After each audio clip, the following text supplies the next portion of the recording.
باپ اور بیٹے اور روح القدس کے نام سے آمین۔ خداوند نے حنا کو یاد کیا اور اس سے بیٹا ہوا۔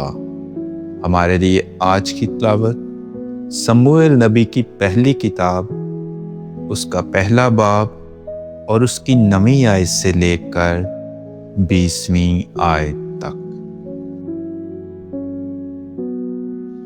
جب وہ شیلو میں کھا پی چکے تو حنا اٹھی اور خداوند کے حضور کھڑی ہو گئی، اور اس وقت عالی کاہن خداوند کی ہیکل کی چوکھٹ کے آگے کرسی پر بیٹھا ہوا تھا، اور وہ روح کے دکھ میں تھی۔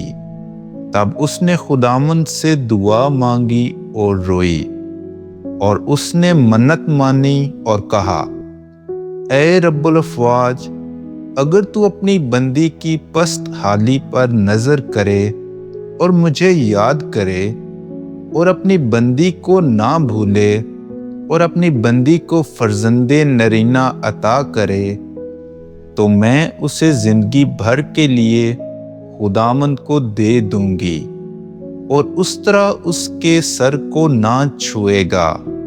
اور ایسا ہوا کہ جب وہ خداوند کے آگے اپنی دعا بڑھاتی جاتی تھی، عالی اس کے منہ کو غور سے دیکھتا تھا، اور حنا اپنے دل میں بولتی تھی، اور صرف اس کے ہونٹ ہلتے تھے، لیکن اس کی آواز سنی نہ جاتی تھی۔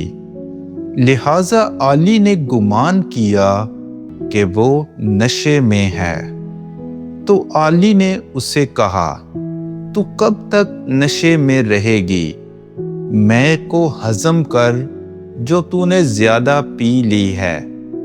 حنا نے جواب میں کہا، ہرگز نہیں اے میرے آقا، میں تو کم بخت عورت ہوں، میں نے نہ میں اور نہ کوئی نشہ پیا، مگر میں اپنی جان کو خداوند کے آگے انڈیل رہی ہوں۔